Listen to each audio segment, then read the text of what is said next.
알면 당신도 법사랑! 나는 똑똑하진 않지만 사랑이 뭔지 알아. 달달한 사람이죠.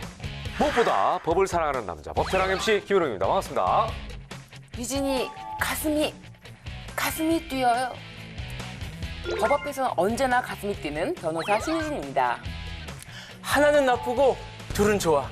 우린 둘이야. 근데 여긴 셋이네요. 2+1이라 더 좋은 방송인 이성혁입니다. 네, 반갑습니다. 자, 저는 그 곱상한 전민기 팀장이 아주 멋진 이 상남자가 돼가지고 오신 줄 알았어요. 두 분은 서로 아는 사이. 네, 네. 저는 네. 우리 이성혁 방송인이 네. 그러니까 성역 없는 방송인, 성역 없는 이성혁 이걸로 유명해서 네. 언제 어디서나 무슨 일이 있든 성역 없이 모든 방송을 다 섭렵한다. 네. 유명한 성역 방송인. 없으면 안 되지. 아니, 성역이 항상 필요하다고 얘기를 해야죠. 저는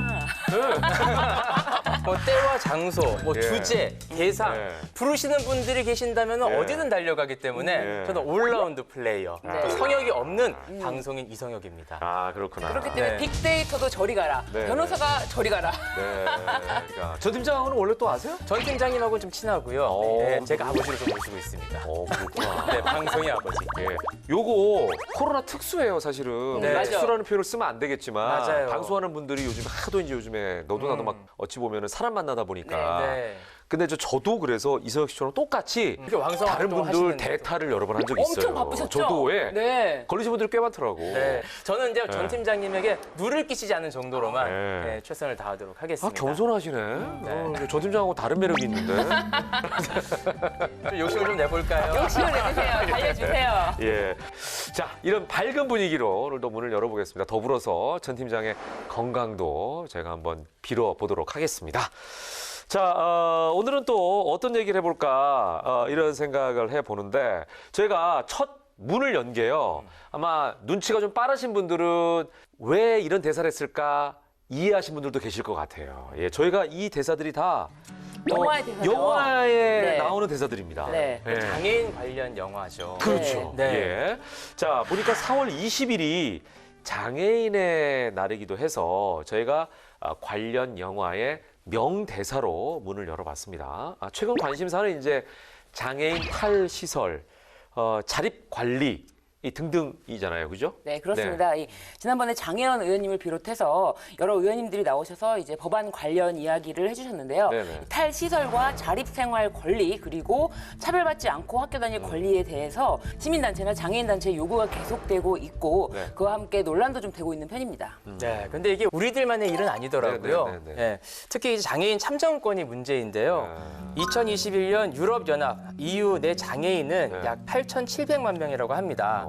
이들은 유럽연합법에 따라 투표권을 갖지만 이 헬렌 포털 인클루전 유럽 정책본부장에 따르면 장애를 이유로 법적 투표권을 인정받지 못하는 장애인이 무려 80만 명에 이른다고 합니다. 네, 최근 유럽인권재판소가 인지능력 저하를 보인 덴마크 장애인들의 투표권 인정 요구 소송을 기각했는데요. 네, 네. 투표권 행사에는 어느 정도의 지적 능력이 필요하다는 취지의 판결을 내려서 네. 또 인권단체의 비난을 사기도 했습니다. 아, 이건 너무 좀 심하네. 네. 그죠? 우리도 돌이켜보면 지난 대선에 문제가 조금 있었죠. 맞습니다. 네. 뭐 엘리베이터가 없었던 네. 투표소들도 많았었고요. 또 급경사라든지 투표소까지 가는데 굉장히 험난했던 지역들이 많았었거든요. 네, 네. 근데 이제 조만간 또 지방선거가 있잖아요. 네, 네. 지방선거는 또 투표가 좀 복잡하기로 유명하지 않습니까? 맞아요, 맞아요. 찍을 사람들도 예, 많고. 맞아요. 그래서 이번 지방선거 전까지 네. 대선에서 문제가 생겼던 것들 좀 네. 보완을 해서 네. 확실하게 좀 개선을 했으면 좋겠습니다. 예. 이 광역 기초단체장 투표용지가 너무 많아요. 여하튼 장애인의 참정권 행사의 문턱을 낮추는 노력이 필요하겠고요. 장애인 활동 지원 급여 문제는 이 국회가 다행히도 해결을 했죠. 네, 맞습니다. 원래 이 장애인 활동 지원 제도는 수급 자격이 만 6세 이상 65세 미만까지로 되어 있어서 만 65세가 되는 해에는 이 지원법의 지원을 연속적으로 받는 것이 아니라 노인 장기 요양보험법에 따라서 수급 심사를 또 다시 별도로 받게 되는 거예요. 그래서 문제가 됐었는데 장애인 활동 지원법이 개정이 되면서 65세 제한 기준을 폐지해서 네. 65세가 넘어도 네. 활동 지원 급여를 받을 수 있도록 했습니다. 그래서 예, 예. 현재 시행 중에 있습니다. 그렇죠. 예. 아니, 장애가 있는 분들이 65세가 넘었다고 해서 장애가 없어지는 게 아니잖아요. 그러니까 이게 꾸준하게 이렇게 좀 거기에 대해서 지원해 주는 게 필요하지 않나. 이런 얘기를 저희도 했던 기억이 또 납니다. 이 자리에서. 예. 자, 오죽했으면 현대판 고려장이라는 얘기까지 나왔겠습니까? 아, 참 잘된 법이라는 생각이 다시 한번 들고요. 자, 장애인이든 비장애인이든 이렇게 정당한 권리는 법적으로 보장돼야만 합니다. 이제 우리 모두의 권리를 찾아줄 법들 소개를 해드려야겠죠. 자, 이성혁 씨, 오늘 법 주제 뭡니까? 네, 오늘의 핵심 키워드는 네. 건강인데요. 건강한 대한민국, 행복한 국민. 바로 국민건강법입니다. 고로 우리 모두가 건강한 권리를 찾는 법이 되겠군요. 과연 네. 어떤 분이 이 좋은 법안들을 안고 오셨을까요? 그분이 누구냐면요. 바로 이분입니다.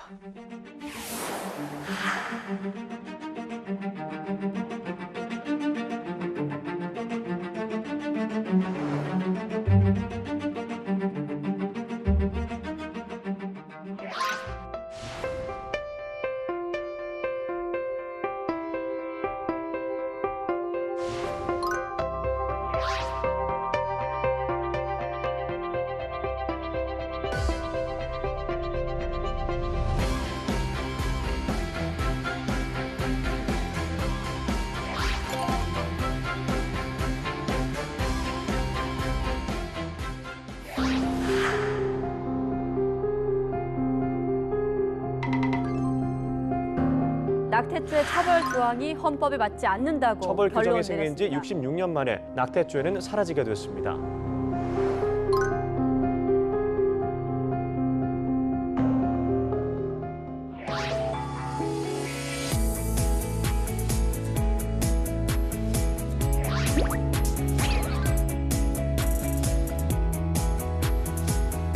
국민 개개인이 전인 건강해지면 우리 사회 모든 문제가 해결되고 건강 도시를 형성하기 위해서 필요한 것들을 재정적으로 지원할 수 있는 가족 개념도 상당히 또 사회에 여러 또 목소리가 있지 않습니까? 중앙건강가정정책위원회를 둠으로써 법을 지키고 개정해야 된다는 낙태 현실은 입법 표류 상태에서 아주 무분별하게 이루어지고 있습니다. 생명이 좀 존중되고 여성의 자기 결정권도 좀 존중되는 법안을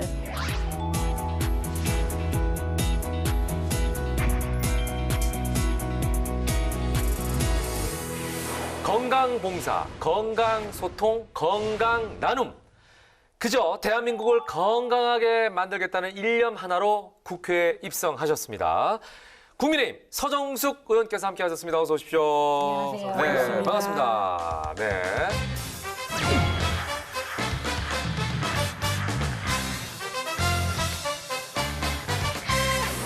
야, 사전에 그 준비를 철저하게 하셨네요, 의원님.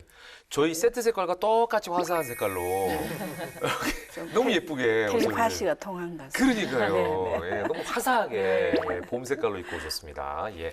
자, 최근에 약사 금장을 수상하셨다고 들었습니다. 일단 축하의 박수 드립니다.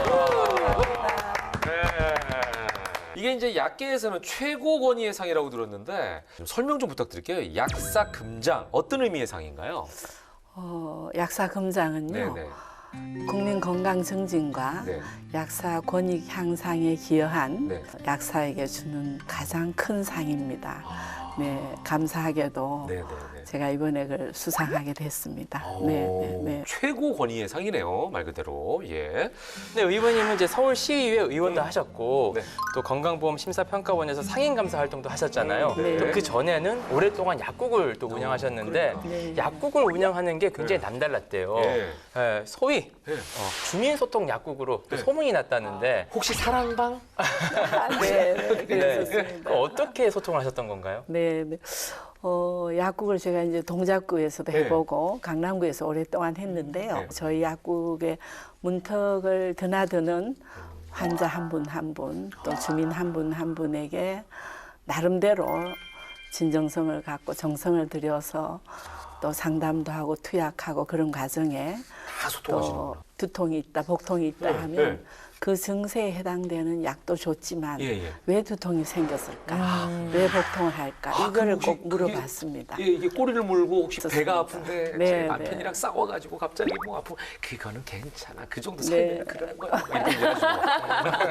예. 아니 그렇게 주민소통 약국을 운영하시면서 그 주민들과 직접 네. 오랫동안 소통하신 경험을 바탕으로 네. 2006년도에 서울시 의회 의원으로 압도적인 지지를 받으면서 당선이 되시고 아주 정치를 그냥 계속 생활 속에서 하신 것 같아요. 제가 봤을 생활 때는. 속 정치시네, 네. 진짜.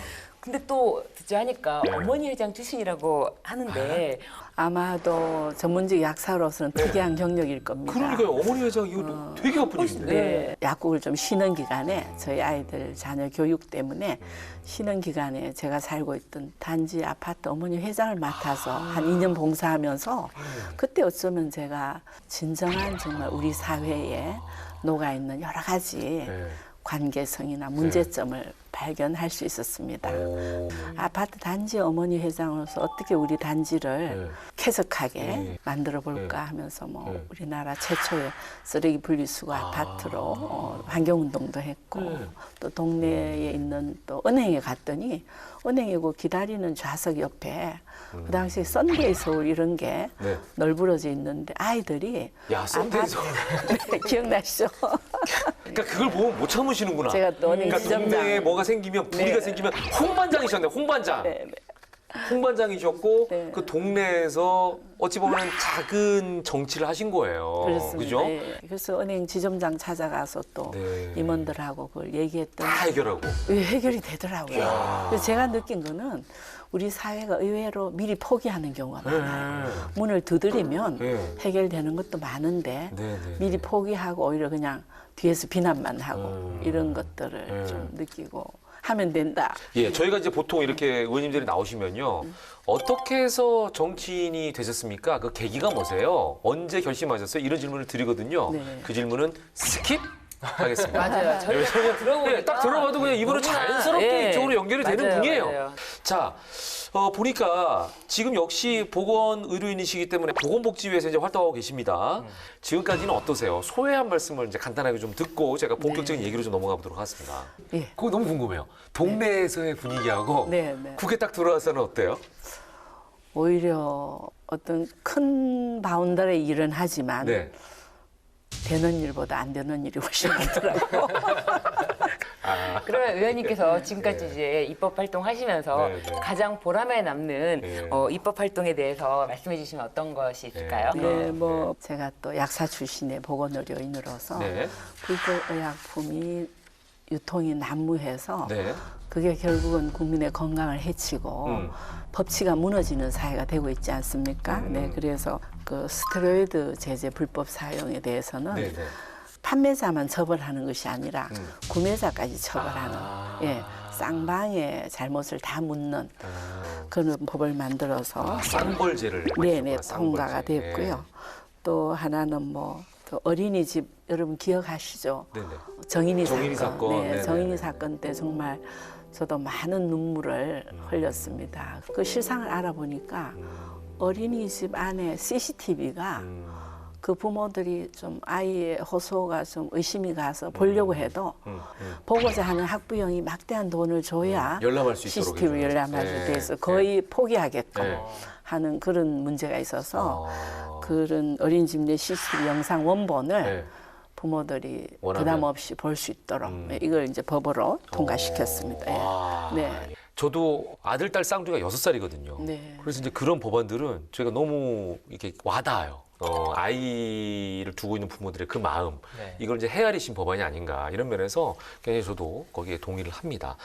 자, 오늘 그 국민의 생명과 건강을 지키겠다는 약속을 하나하나 지켜나가고 계신 외람되지만 딱 이렇게 외모만 봬도 성함처럼 아주 정숙하신 네. 네. 우리 서정숙 의원님의 국민건강법 네. 하나하나 지금부터 본격적으로 열어보도록 하겠습니다. 자, 이성혁 올라운드 MC의 차트 준비됐죠? 네, 바로 준비가 됐습니다. 우리 서정숙 의원님의 네. 건강한 대한민국 행복한 국민건강법 그 첫 번째 법안은요. 네.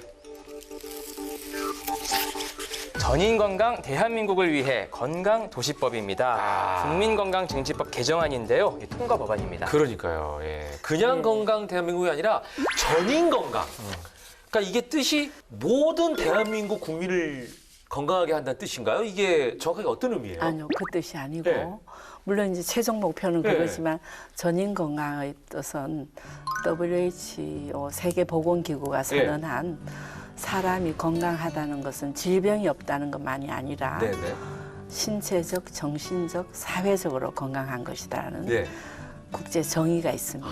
예, 그걸 이제 제 의정 활동의 모토로 삼았습니다. 왜냐하면 네.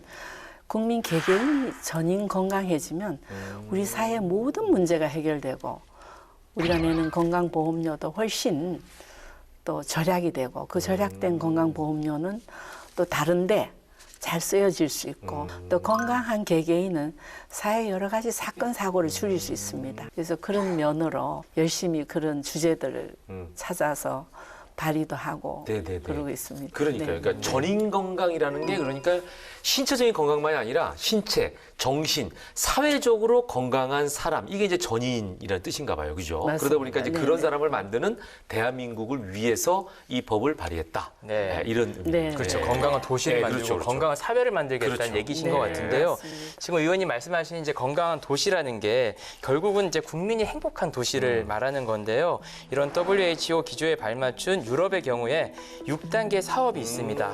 여기에 100개 도시가 참여하고 있고요. 네. 우리나라는 지난 2020년부터 이 건강도시 사업에 함께하고 있다고 합니다. 네.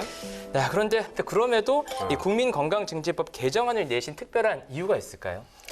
아, 우리나라가 이제 의료보험 제도는 참 잘 돼 있습니다. 예. 그러나 이제 건강도시라든지 건강증진 이 부분은 사회 인프라가 조성이 돼야 됩니다.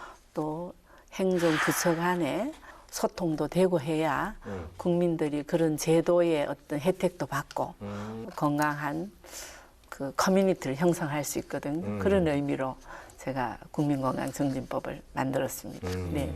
그러니까 신체적, 정신적, 사회적 안녕을 포함하는 건강 개념에 환경적 안녕을 포함하는 전인 건강 정의를 명시하셨고요. 국가와 지방자치단체가 이 삶의 질 향상과 의료비 절감을 위해서 지역사회 구성원들의 전인 건강생활 실천을 지원하는 내용을 담은 법안입니다. 구체적으로 어떤 지원을 담은 내용인가요?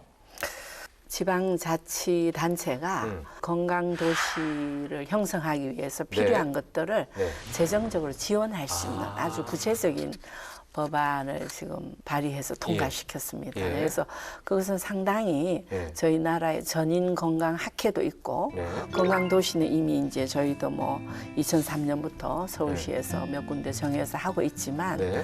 확산돼야 되기 때문에 입법을 해야 전국에 골고루 우리 국민들이 그 혜택을 보고 업그레이드 될 수 있다는 생각으로 법안을 만들었습니다. 그러니까 이제 건강도시라는 이제 그 어떤 프로젝트를 위해서 재정적으로 지원해가지고 그렇죠. 그 안에 인프라도 형성을 하고 네, 네. 뭐 여러 가지 거기에 무슨 뭐 평가를 해가지고 그렇죠. 또 잘했으면은 상도 주고 뭐 이런 거를 맞습니다. 적극적으로 장려하겠다 이제 이런 네, 네. 평가 지표도 개념인 거죠? 만들고. 네. 예. 네. 자, 이제 우리가 초고령 사회로 진입하고 있습니다. 이것도 문제잖아요. 급격하게 지금 초고령 사회로 진입을 하고 있고 그에 따라서 좀 더 확실하고 넓은 의미의 이제 건강 대책이 필요하다라는 의미에서 이 법안이 또 필요할 것 같다는 생각이 저부터도 들기 시작하는데 법안이 통과가 됐으니까요. 앞으로 우리 사회에 어떤 영향을 줄 수 있을 거라고 예측하시고 기대를 하고 계십니까? 네. 국민건강증진법 개정안이 네네네.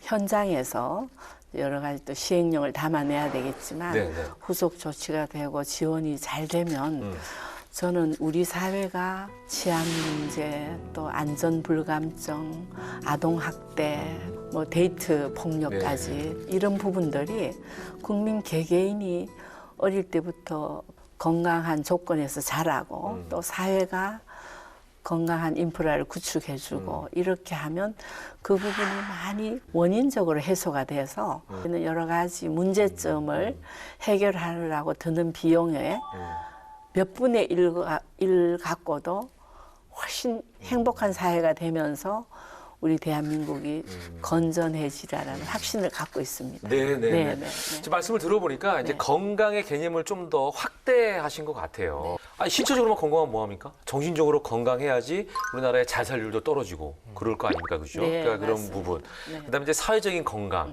뭐 이런 여러 가지 부분들을 신경 쓰신 법안인 것 같습니다. 아무쪼록 우리 사회가 건강한 사회가 될 수 있도록 또 거듭날 수 있도록 기대를 해보도록 하겠습니다. 자, 이제 다음 법안으로 넘어가 보도록 하겠습니다. 두 번째 법안은 뭐죠? 계속해서 건강한 이야기 한번 해보겠습니다. 네. 서정숙 의원님의 건강한 대한민국 행복한 국민건강법 두 번째 법안은요. 가정의 소중한 가치를 지켜드려요 건강가정법입니다. 네. 건강가정기본법 개정안입니다. 네. 건강가정기본법이라는 게 있군요. 예, 신 변호사, 건강가정기본법이 언제 제정된 겁니까? 네, 건강가정기본법은 2004년에 제정돼서 네. 2005년에 시행됐는데요. 가족 정책에 불모지였던 이 대한민국 정부의 가족 정책의 기본 틀을 세운 최초의 법안이자 유일한 법안입니다. 이전에는 사회복지사업법 내에서 모부자 가족 지원법 형태로 요보가족 이렇게 최소한의 공적 부조와 생계비 지원만 제공될 뿐이었습니다. 자, 가족 형태가 다양해지고 문제도 많아지니까 조금 더 보편적인 법안이 나온 거네요. 네, 그렇습니다. 이 다양한 가정 문제와 욕구에 대응하기 위해서 가정학 모든 전공 분야에서 선제적으로 보편적인 수혜가 가능한 네. 가족 정책 서비스와 법의 필요성을 공감하면서 제정이 됐습니다. 그러네요. 예. 계속해서 이제 법안이 개정될 수밖에 없을 것 같아요. 왜냐면은 사회가 변할수록 가정에 대한 어떤 맞습니다. 개념, 또 가정의 가치 자체도 바뀌고 있기 때문에 이 법안도 계속해서 개정이 돼야 될 것 같은데 이번에 의원님께서도 그래서 개정안을 내신 거죠? 네, 그렇습니다. 예. 네, 네. 그 취지를 좀 말씀해 주시죠. 2004년에 건강가정기본법이 여야 합의로 만들어졌고 그 당시에도 이제 핵가족화라든지 다문화 가정도 생기기 시작했고 네네네. 이런 여러 가지 사회 환경 변화에 부응하고 그 어느 때보다도 건강 가정의 틀이 중요한 이런 시대였습니다. 그래서 만들었지만 벌써 이제 15년이 지나고 20년이 돼가는 시점에서는 그것만으로는 좀 부족한 그런 부분들이 있었습니다. 네네네네. 그래서 뭐 보건복지부나 여성가족부 소관으로 하는 그 외에도 국무총리 소속으로 중앙건강가정정책위원회를 둠으로써 네네.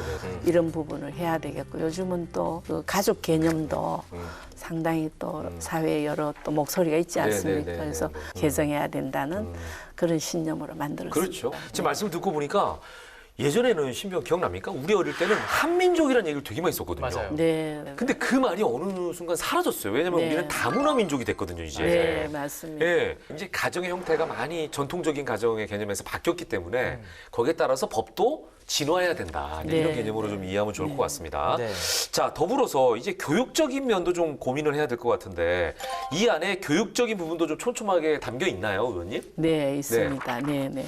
제가 특히 강조한 것이 부모 교육 내용이 법안에 명시돼 있습니다. 네, 네, 네. 네. 그리고 건강가족 통합 정보 시스템 구축이 필요하다. 그러니까 부모가 건강한 가정을 유지하는 주체가 되어야 되고 자녀의 일탈이 물론 성인 되고 나서는 본인 책임이겠지만 그 인격 형성의 과정에는 저는 부모의 책임이 참 크다는 생각입니다. 네. 그래서 부모 교육이 아주 절실하다. 네, 이런 걸 담아냈습니다. 네. 저는 그 자격증도 꽤 많이 알고 있는 편이거든요. 네. 네. 근데 이번에 의원님 나오신다고 해서 저희가 조사하다 보니까 건강가정사라는 자격증이 있더라고요. 저도 생소한데요. 예, 맞습니다. 이게 원래 있던 거예요? 네, 맞습니다. 건강가정사란 건강가정기본법에 규정된 건강가정사업을 수행하기 위해서 이 관련 분야에 대한 학식과 경험을 가진 전문가인데요. 이 가정 문제에 대해서 예방 업무, 상담, 치료 이렇게 맡고 있습니다. 건강가정사 자격은 대학 또는 이와 동등한 그 이상의 학교에서 사회복지학, 가정학, 여성학 등 관련 교과목을 이수하고 졸업한 자에게 주어지는데요. 그런데 의원님, 이 법안에 건강가정사 자격 기준을 또 명시하셨는데 어떤 내용인가요? 이게 이제 필요하니까 명시하셨을 거 아니에요? 네, 네. 그거 이제 1급, 2급으로 좀 구분을 해서 이제 엄격한 기준을 제가 세우고자 했는데 그 이유는 가정의 형태가 다양해진 만큼 직무 전문성을 높여야 보다 양질의 전문적인 서비스가 필요하다고 생각해서 그런 걸 좀 법안에 담아냈습니다. 그렇군요. 맞아요. 네, 네, 의원님. 네, 네. 근데 지금 보니까 이 현재 건강기본법 개정안을 또 여당 측에서도 네. 발의를 했어요. 네, 네. 여당 측 의원들은 이제 법안은 건강가정법을 가족정책법으로 바꾸는 것을 기본으로 했는데 네. 이게 지금 논란이 되고 있어요. 네, 네. 건강가정, 가족정책 이렇게 좀 용어가 좀 다른데 네. 이게 왜 논쟁거리가 되는지 그리고 또 의원님의 입장은 어떠신지 네, 좀 들어보고 싶네요. 제가 이제 그 법안을 개정 발의하면서 네네. 법안 공부를 해보니까 건강가정기본법이라는 현재의 그 법적인 틀은 꼭 지켜야겠다는 소신을 갖게 됐습니다. 왜냐하면 건강가정기본법을 허물고 가정과 가족의 개념 자체를 삭제하자는 법은 그 속에 동거하면 가족으로 인정해달라는 예. 네. 나중에 법이 만약에 통과되면 인용하는 과정에서 네네. 그러한 숨은 의도가 있기 때문에 네. 이것이 이제 그렇게 해서 인정이 되면 동성결합이나 동성혼 합법화의 길을 열 수 있는 교두보가 될 수 있습니다.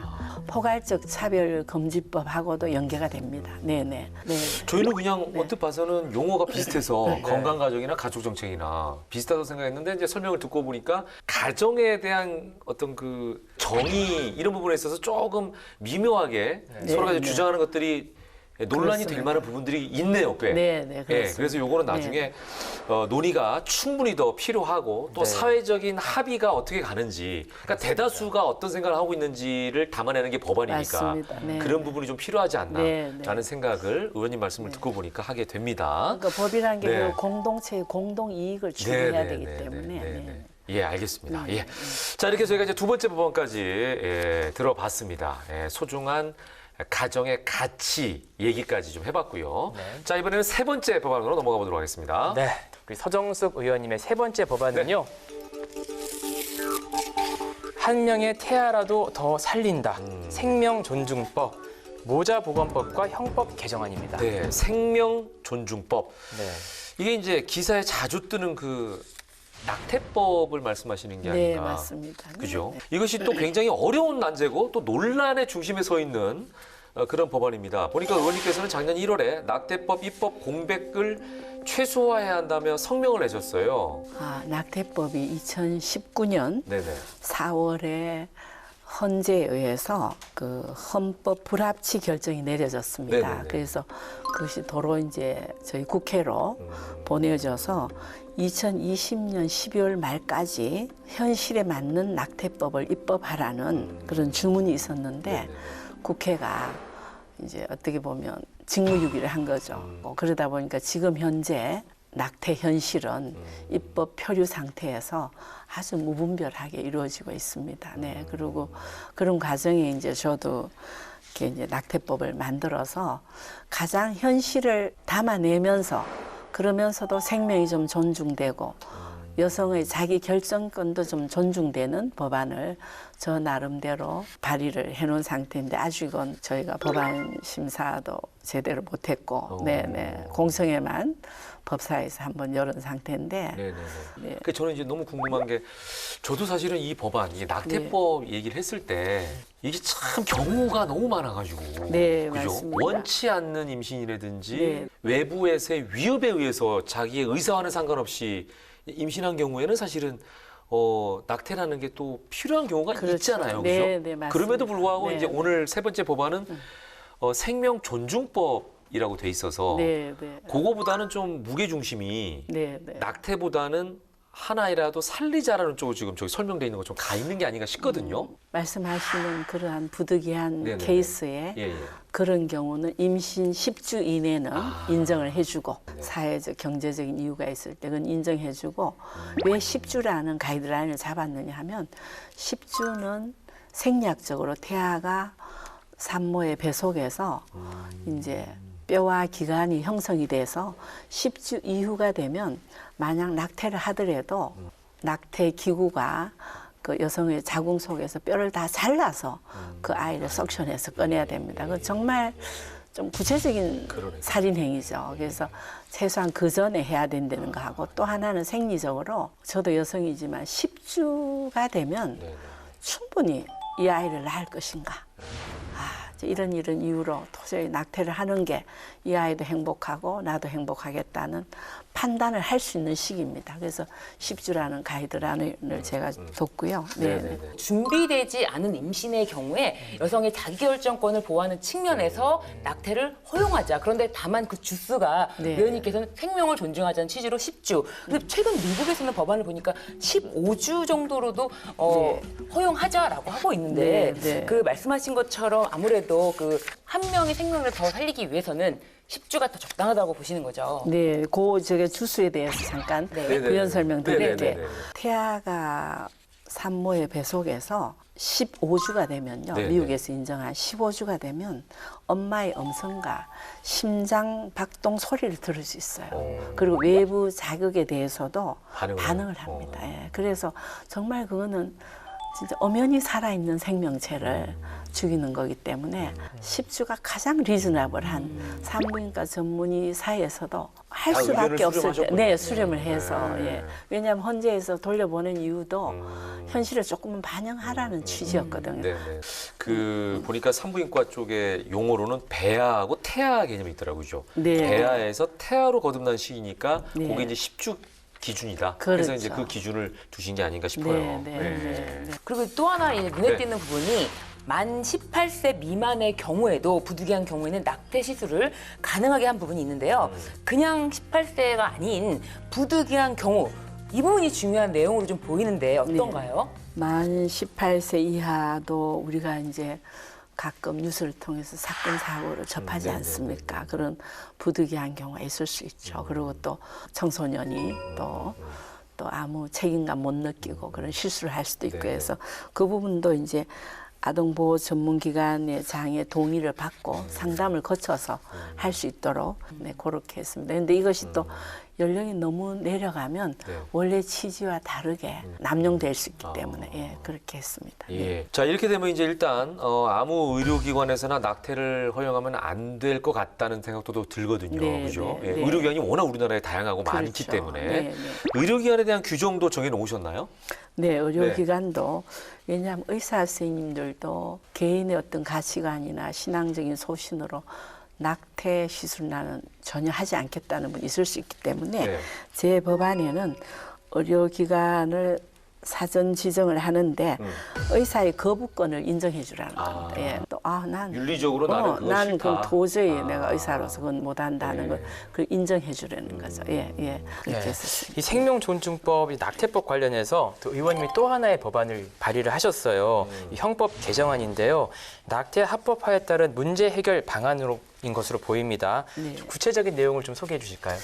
그 형법이 이제 아까 우리 신 변호사님 얘기하신 이제 상담이나 18세 이상은 상담을 통해서 하고 또 16세 이상은 아동보호 전문기관의 장애 동의 이렇게 세분을 했듯이 지금 형법 경우가 강간 또는 중강간 사회적인 원인으로 좀 허용을 해줘야 될 때는 이제 10주 이내에 하도록 해주는 거 그리고 그 임신을 한 당사자가 숙려 기간을 72시간 만 3일 정도 가짐으로써 최소한 3일간의 숙려 기간을 갖고 고민해보고 상담도 해보고 그렇게 하려는 거.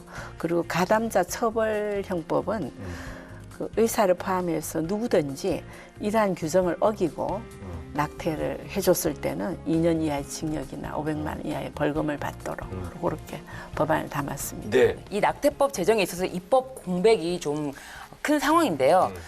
당시에는 20대에서 21대로 넘어오는 총선의 일정 탓에 좀 논의가 힘들었고 또 올해는 또 대선이 있었고 지방선거가 계속 이어지다 보니까 좀 더 늦어지는 게 아닐까 하는 걱정이 좀 됩니다. 이 낙태법 제정 관련해서 향후 어떤 조치가 좀 필요하다고 보시는지요?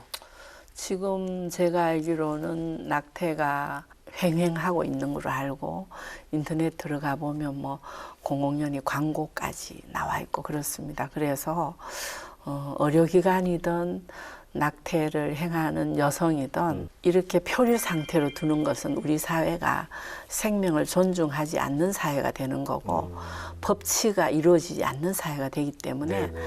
입법기관인 국회가 그 논의를 하는 과정이 우리가 좀 힘들더라도 네네. 이제는 정말 당당하게 논의를 해서 합의점을 찾아서 법이 통과돼서 시행이 되도록 하려고 최대한 향후에 노력하고자 합니다. 네.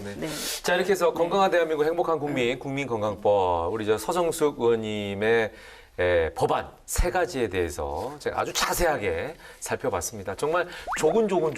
네. 예, 여기에 대한 내용들을 다 짚어 주셨어요. 그리고 맞습니다. 말씀하시면 하실수록 정숙하시네요. 표현도 그러시고. 예. 이제 지금 제 의원이 발의하신 법안들이 네. 다 계속적으로 또 사회적 합의가 필요한 법안들이에요. 또 우리가 시원하게 이 법안들을 받아들일 수 있는 날이 또 하루빨리 왔으면 좋겠습니다. 일단 우리 의원님의 좌우명이 무실역행이래요. 네. 이게 어떤 의미죠?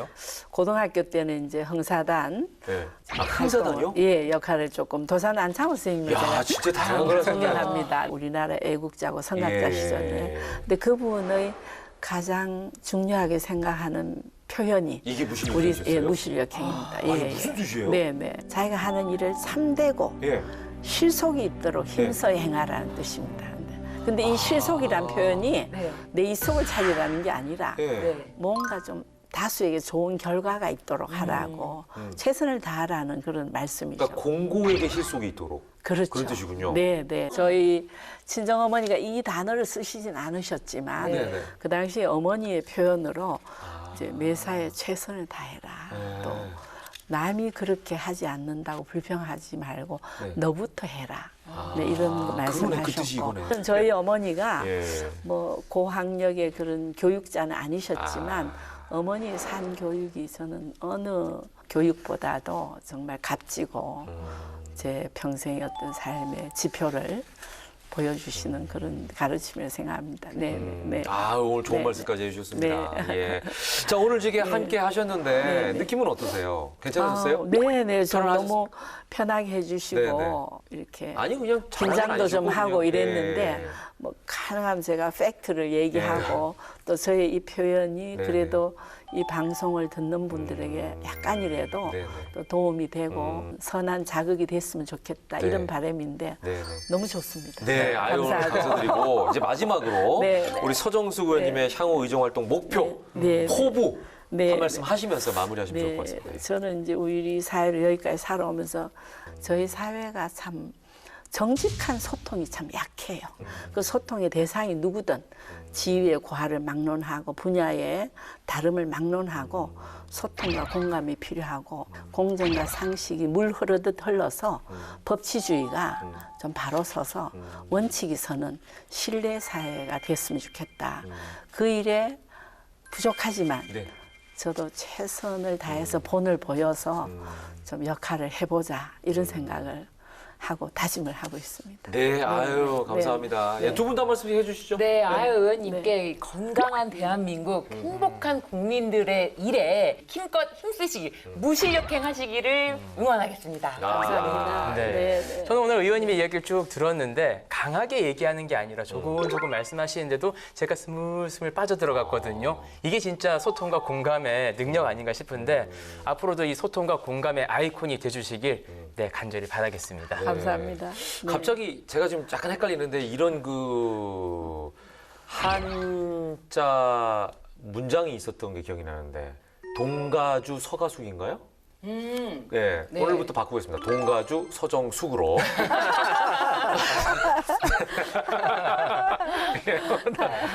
동쪽 서쪽할 거 없이 막 조개무진하시면서 네. 예, 이렇게 일들을 많이 하시기를 저희도 바라고 네. 또 응원하겠습니다. 그래서 건강한 대한민국 사회를 위해서 힘써 주십시오. 네, 오늘 최선을 다하겠습니다. 예, 나와주셔서 고맙습니다. 네, 건강하세요. 감사합니다. 네.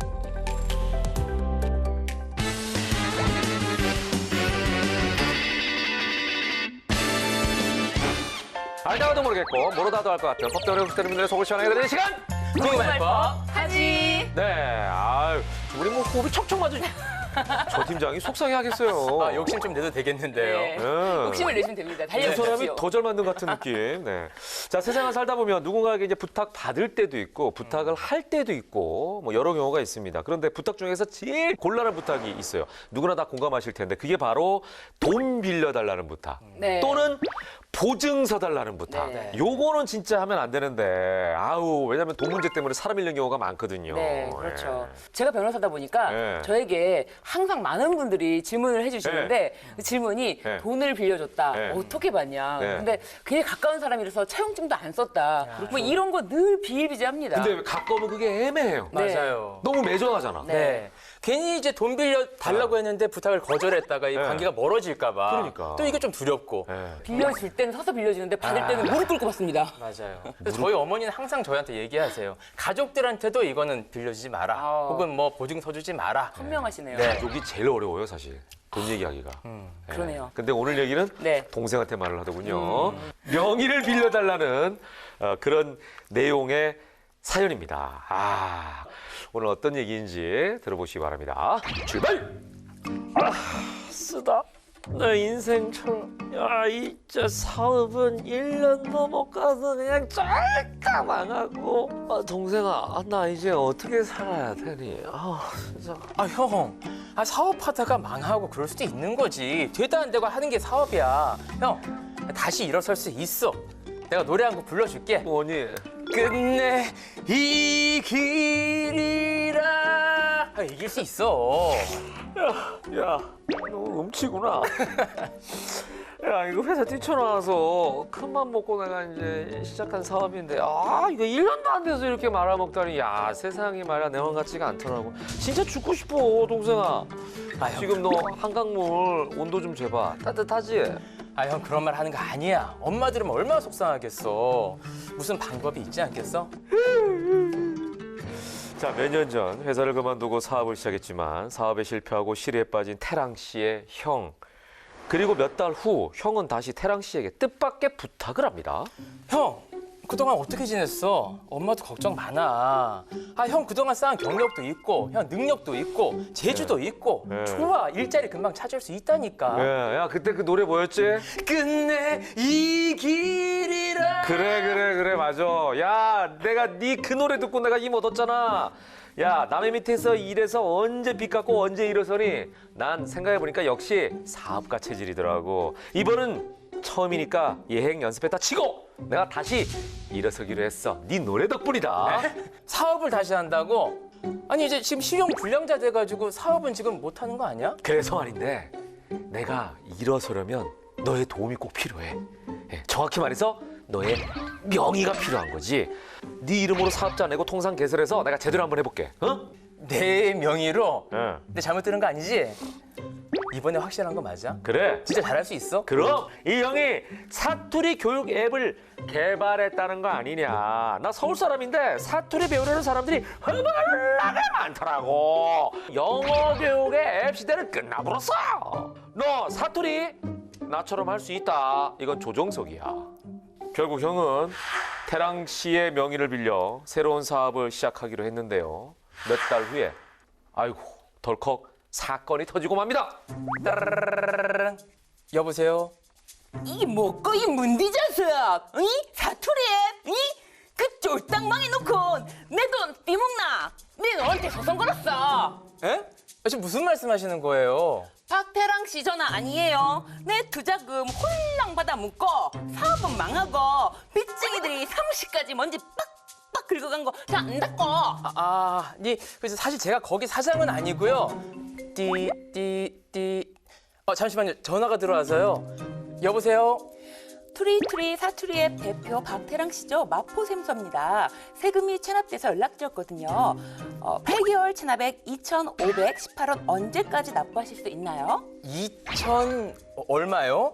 아 저기요. 제가 그 까투리인가 뭐 사투리인가 뭐 짜투리인가 하는 그런 회사 대표가 아니고 제 명의만 빌려준 건데요.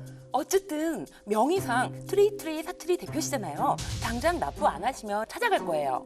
무슨 사채업자입니까? 찾아오길 어딜 찾아옵니까? 그리고 나 그 회사 대표 아니라고요. 진짜 대표 따로 있는데 우리 형인데 지금 연락을 안 받아요. 어쨌든 나 그 돈 절대 못 갚아요. 끝내 이기리라. 와, 전 팀장님 자리가 없네요. 참네요. 알찹니다. 이거 어떡하지. 이래서 아플 틈이 없다니까. 자, 네. 아무튼 연기에 좀 도전을 해보셨는데 네. 서영 씨가 이런 코너를 해본 적이 있으십니까? 꽁트는 많이 안 해봤는데. 이야, 네. 이거 잘하시는데. 그래도 이제 전민기 팀장님의 어떤 네. 명예를 살려드리기 위해서 오, 제가 모니터링을 한 거예요 혹시? 좀 모니터링도 했고요. 아, 네. 세상에. 예. 네. 자, 아무튼 오늘 얘기도 굉장히 가슴에 와 닿습니다. 네. 예. 실제로 제가 신불자랑 얽힌 일이 있었거든요. 아, 그렇죠. 아니 근데 제가- 아니 뭐 맞아요. 저는 네. 사실은 변호사다 보니까 네. 늘 이런 일은 그냥 늘상 있는 비일비재한 그래요? 일이라고 생각이 들어서 참 이러면 안 된다 이런 말씀을 좀 드리고 싶어요. 아무튼 여기서는 네. 진짜 명의 빌려준 태랑 씨만 난감하게 됐어요, 성혁 씨. 네, 이제 아무리 가족이라도 네. 섣불리 이제 명의를 빌려주면 안 될 것 같습니다. 한 사람만 힘들어지는 게 아니잖아요. 그렇죠. 둘 다 죽는 겁니다. 네. 오징어 게임에도 이런 대사 있지 않습니까? 할아버지 아니에요, 혹시? 네. 예. 이러다 다 죽어. 야, 오늘 많이 대단하시네요. 준비하셨네. 네. 오늘 좀 몸바칩니다. 네. 자, 그래서 태랑 씨 입장에서는 이 약간 억울한 상황일 수 있을 것 같아요. 예, 이런 경우에 명의만 빌려줬는데 법적으로 책임을 져야 할까요? 라고 물어본다면 제가 굉장히 무식한 사람이죠. 아니에요. 이건 어차피 대본에 있는 질문이기 때문에 또 제 역할도 있잖아요. 아니 너무 다 알고 계시는 거를 물어보니까 그렇지만 이게 정확하게 법 조문에 예. 규정이 되어 있고 예. 제가 오늘은 이 법 조문까지 한번 소개를 시켜 드리려고 하는데요. 상법 24조에 타인에게 자기의 성명 또는 상호를 사용해서 영업할 것을 허락한 자는 자기를 영업주로 오인하여 거래한 제3자에 대하여 그 타인과 연대하여 변제할 책임이 있다. 이렇게 규정이 되어 있습니다. 그렇기 때문에 명의를 빌려준 사람, 연대 책임을 지는 것이 원칙입니다. 근데 만약 채권자가요. 네. 태랑 씨는 명의만 빌려줬고 사업은 실제로 태랑 씨 형이 했다는 사실 다 알고 있어. 네. 그러면은 변제를 해야 됩니까? 그러니까 그 사람은 형하고 거래를 한 거잖아요, 정확하게. 팩트는. 그러니까 상법 24조에서 네. 영업주로 오인해서 거래한, 그러니까 오인해서 거래한 제3자를 보호한다고 규정이 되어 있기 때문에 예. 그렇다면 오인하지 않고 알고 있는 경우, 이건 명의대여고 이건 네. 실질적으로 거래하는 사람은 형이구나 이런 걸 알고 네네네. 있는 사람한테는 네네네. 보호할 필요가 없잖아요. 네. 그래서 대법원에서 이 부분에 대해서 명확하게 판결을 내렸는데요. 네. 이 명의대여 사실을 알았거나 중대한 과실로 알지 못한 경우에는 명의대여자 책임이 면제된다 이렇게 판단을 내렸고요. 네. 그 대신에 또 쉽게 면제해줄 수가 없잖아요. 예. 명의 대여해준 사람이 그런 사실을 증명해라라고 판단을 했습니다. 빌려준 사람, 그 제가 안 했습니다라고 스스로 입증을 해내면 되는데 명의 사실 빌렸다는 이거를 걸. 증명한다는 자체가 어렵습니다. 불가능해요. 그런데 만약에 성별이 다른 경우, 예를 들어서 뭐 명의 대여자, 명의 차용자가 남녀. 이런 경우에는 사업자 등록증 같은 경우 보잖아요. 그러면은 성별이 주민등록 번호가 다르기 때문에 이 사람이 명의자는 아니구나, 이 대표자는 아니구나. 이런 건 확인이 가능해요. 그런데 만약에 형 동생이다, 이름까지 완전히 그 다 동생 이름으로 뭐 했다. 통장까지 개설해주고 다 했다. 이런 경우는 거의 빠져나오기가 어렵고요. 네. 아예 형이 이 명의를 대여한 사람이 원래 거래하던 사람과 계속 거래하면서 이름 동생 거야라고 뭐 말해줬다라든지 이런 부분을 누가 입증해야 되냐? 명의 빌려준 사람이 입증해야 돼요. 우리 형과 쉽지 오랫동안 않다. 거래하지 않았냐? 그리고 우리 형 이름이 아니라는 거, 동생 이름이었다는 거 듣지 않았냐? 그거를 다 내가 알고 있다. 이런 걸 다 입증을 해내야지만 책임이 면제됩니다. 네, 쉽지 않아요. 맞아요. 지금 형이 지금 연락이 두절된 상태입니다. 예, 잠적한 상태인데 네. 이 증거를 모으기 쉽지 않을 것 같고 채권자는 돈을 받아야 되기 때문에 만약에 그 전에 형하고 어떤 거래가 있었던 뭐 문자 메시지 이런 게 있다 하더라도 이거를 증거로 내놓기는 쉽지 않을 것 같은데요. 네, 맞아요. 채권자들이 무슨 바보입니까? 자기 네. 돈 받아야 되는데 형한테 받든 동생한테 받든 받기만 하면 되는데 네, 맞아요. 그들은 도와줄 리가 없죠. 네. 예. 자, 이 증명하기가 참 어려울 것 같은데 오늘은 굉장히 머리가 아프네요. 네. 진짜인가요? 실화인가요? 왠지 이게. 그냥 제가 감정이입을 했어요. 예, 머리가 아프네. 감정이입을. 자, 태랑 씨 형은 근데 또 체납까지 지금 그 한 게 세금이잖아, 지금. 네네네. 세금 네. 체납이 있단 말이에요, 네. 지금. 예. 세금은 안 내고는 넘어갈 수가 없거든요. 그렇진 않습니다. 네, 그렇진 않습니다. 그래요? 국세기본법상 실질 행위자에게 세금을 부과해야 된다는 원칙이 있어요. 실질 과세 원칙이 오히려 이거는 되어 있는데요. 또 잘 보셔야 돼요. 아이고. 명의대여라는 거는 쉽게 생각하시면 안 돼요. 아, 필요하다 그래서 거래상 빌려줬구나 그렇게 생각하시면 안 되고 이 국세를 실질 과세 행위자에게 받으세요라고 소송을 하면 내가 명의를 빌려줬다는 사실을 다 밝혀야 돼요. 그래서 명의를 대여해줬다라는 사실을 밝히면 또 조세범 처벌법에 따라서 처벌이 됩니다. 심지어 징역형까지 규정되어 있어요. 징역 1년 이하, 벌금 1,000만 원 이하 이렇게 처해진다라는 형사처벌 규정까지 되어 있지만 이거를 감수하고서라도 내가 세금을 면해야겠다라고 하면은 세금은 면할 수가 있겠죠. 아, 그러니까 이게 이제 불법이라는 거네, 명의대여 자체가. 그렇습니다. 이게 불법이네. 그렇습니다. 세무서에 가면 명의대여는 불법입니다.